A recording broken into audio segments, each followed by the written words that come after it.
này màu bẹo rồi là coi đâm chừng tục lạc hài ấy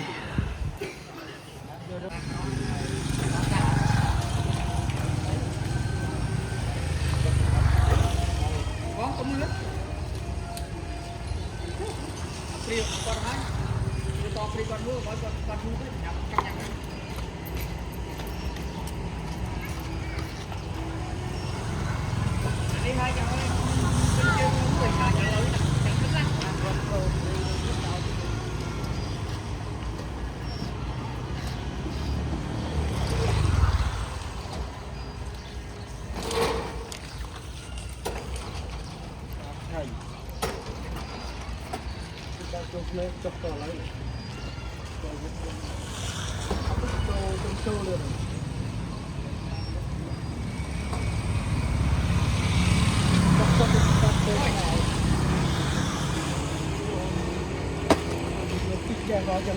cho mày to pri này mày to đặt rách với sai không ai vào đâu bảo bảo mày to đặt rách với sai không ai vào từ to đặt rách với sai không ai vào từ